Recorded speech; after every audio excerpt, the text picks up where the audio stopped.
নিমিত্তে সারা দেশের ন্যায় খাগড়াছড়ি আসনের তরুণ সমাজ ও নতুন ভোটাররা অধীর অপেক্ষায় রয়েছেন। তবে খাগড়াছড়ির সর্বস্তরের ভোটাররা তাদের পছন্দের প্রার্থীকে নির্বিঘ্নে ভোট প্রদান করতে পারবেন কিনা তা নিয়ে বর্তমানে জনমনে গভীর সংশয় ও উদ্বেগ বিরাজ করছে।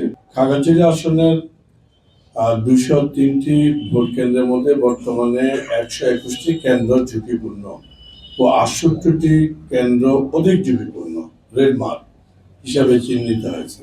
আইন শৃঙ্খলা রক্ষাকারী বাহিনী ও রাষ্ট্রীয় গোয়েন্দা সংস্থাগুলোর মাঠ পর্যায়ের তথ্যে উঠে আসা এই উদ্বেগজনক বাস্তবতা সাধারণ ভোটারদের মধ্যে নিরাপত্তাহীনতা সৃষ্টি করেছে। ইতিমধ্যে কতিপয় সশস্ত্র সংগঠন তাদের পছন্দের প্রার্থীর অনুকূলে ভোট আদায়ের লক্ষ্যে সাধারণ ভোটারদের ভয়ভীতি প্রদর্শন ও হুমকি প্রদান করছে। এমনকি কোথাও কোথাও অনাকাঙ্ক্ষিত হামলার ঘটনাও পরিলক্ষিত হয়েছে। অনেক প্রার্থীদেরও তাদের কর্মীদের ওই সকল এলাকায় প্রচারণায় যেতে নিষেধ করেছে। আপনারা নিশ্চয়ই অবগত,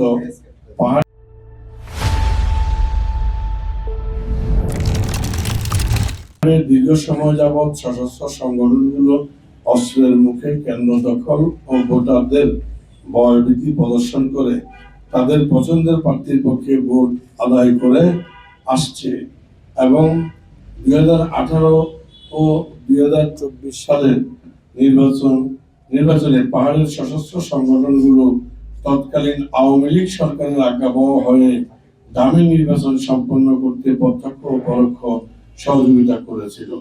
জুলাই অভ্যুত্থান পরবর্তী সময়েও একটি মহল আন্তর্জাতিক ষড়যন্ত্রের নীলনকশা বাস্তবায়নে পাহাড়ের সাম্প্রদায়িক দাঙ্গা উস্কে দেওয়ার অপচেষ্টা চালিয়েছিল। কিন্তু শান্তিপ্রিয় পাহাড়ি বাঙালি জনগোষ্ঠী, সেনাবাহিনী ও প্রশাসনের সুসমন্বিত প্রচেষ্টায় সে ষড়যন্ত্র নস্যাৎ হয়েছে। ফলে তারা এখন নির্বাচনের দিনটিকে অস্থিতিশীল করার নতুন চক আঁকছে। সাংবাদিক বন্ধুগণ, নির্বাচনের তারিখ নিকটবর্তী হওয়ার সাথে সাথে খাগড়াছড়ি সদর, মহেশখালী, পানছড়ি, লক্ষ্মীছড়ি, দিঘিনালা ও রামগড়ের দুর্গম অঞ্চল সহ পাহাড়ের সশস্ত্র সংগঠনগুলোর নিয়ন্ত্রণাধীন এলাকাগুলোতে স্বাভাবিক নির্বাচনী পরিবেশ বিঘ্নিত হচ্ছে।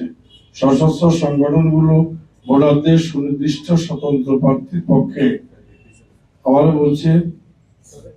সশস্ত্র সংগঠনগুলো ভোটারদের সুনির্দিষ্ট স্বতন্ত্র প্রার্থীর পক্ষে ভোটদানে বাধ্য করতে শারীরিক অত্যাচার ও আর্থিক দণ্ডের ভয় দেখাচ্ছে। এছাড়া অবৈধ অস্ত্রধারীরা স্থানীয় হেডম্যান, কারবারি ও জনপ্রতিনিধিদের সশস্ত্র সংগঠনের নির্দেশ মানতে চাপ প্রয়োগ করছে। পাশাপাশি সামাজিক যোগাযোগ মাধ্যমে বিভিন্ন ভীতিমূলক প্রচারণা চালিয়ে আতঙ্ক সৃষ্টি করা হচ্ছে।